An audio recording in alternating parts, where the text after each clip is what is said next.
فضائل اور مناقب شہزادہ علی اکبر علیہ السلام۔ نقل حدیث: اصفہانی کے بقول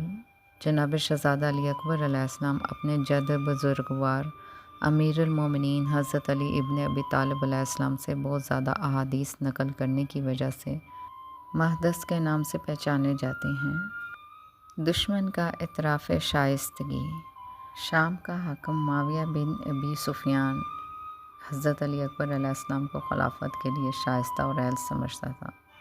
وہ کہتا ہے حکومت کے لیے شائستہ ترین افراد میں سے علی اکبر ہیں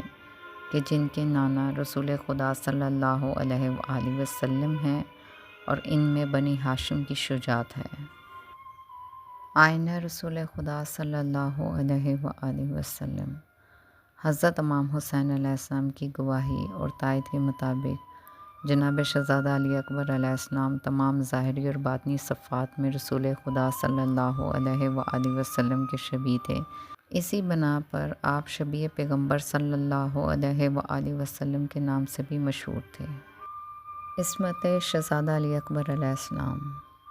عدالت کی طرح عصمت کے بھی مختلف درجات ہیں اور کوئی شخص عصمت میں چہاردہ معصومین علیہ السلام تک نہیں پہنچ سکتا،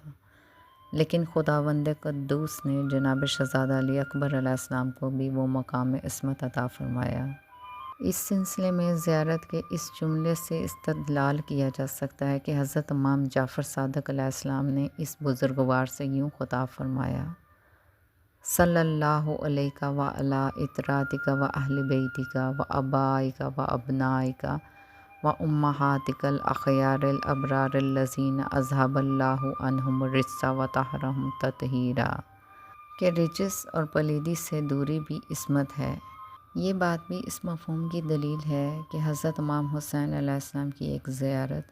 جس کو محدث قمی نے مفات الجنان میں نقل کیا ہے کے مطابق جس وقت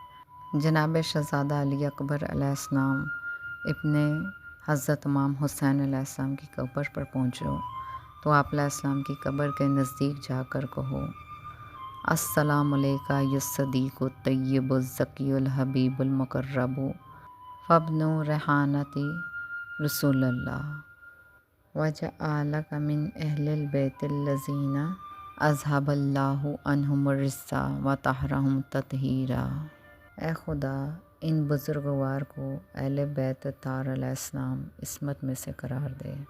طیب اور زکی کے الفاظ بھی شہزادہ علی اکبر علیہ السلام کی عصمت کی تائید کرتے ہیں۔ بس شہزادہ علی اکبر علیہ السلام میں بنی ہاشم کی سخاوت و حسن و جمال پایا جاتا ہے۔